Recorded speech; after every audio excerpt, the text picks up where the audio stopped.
Pemirsa, polemik ganti rugi lahan proyek strategis shortcut Singaraja Menguitani titik 910 kembali memanas. Warga desa Pegayaman yang terdampak proyek mendesak adanya fasilitator untuk mempertemukan mereka dengan pemerintah Provinsi Bali.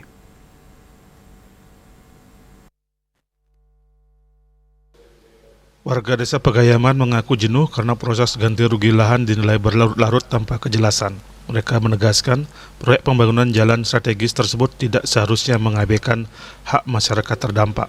Persoalan utama muncul dari hasil penilaian tim apresial yang dinilai tidak sesuai dengan kondisi real di lapangan. Warga menyebut terdapat perbedaan data terkait luas lahan maupun jumlah tanaman produktif milik warga yang masuk dalam penilaian. Anggota DPRD Kabupaten Buleleng, Haji Mulyadi Putra mengatakan pada audiensi tahun 2021, Gubernur Bali Iwayan Koster sempat menjanjikan penyamarataan harga tanah agar tidak terjadi ketimpangan antar lahan yang bersebelahan. Warga berharap janji tersebut segera direalisasikan melalui pendataan ulang serta penetapan nilai ganti rugi yang adil dan transparan. Selesai. Yang pertama, yang kedua, apa ada win-win solution?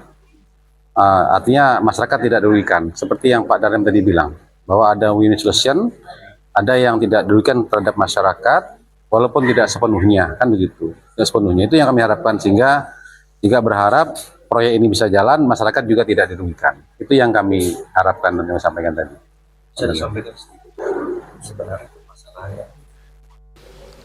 Sementara itu, kuasa hukum warga Hilman Eka Rabani menegaskan masyarakat tidak menolak pembangunan proyek shortcut. Menurutnya, tuntutan warga murni terkait keadilan dan keterbukaan proses pembebasan lahan. Jangan sampai proses proyek berjalan tanpa menyelesaikan persoalan terlebih dahulu dengan masyarakat. Karena mau nggak mau, apalagi ini proyek strategis nasional katanya. Mau nggak mau kan jangan sampai ada masyarakat yang dirugikan terkait pembangunan proyek. Warga berharap pemerintah segera membuka ruang dialog agar pembangunan infrastruktur tetap berjalan tanpa mengorbankan hak masyarakat. Yasri Yuli, Bali TV.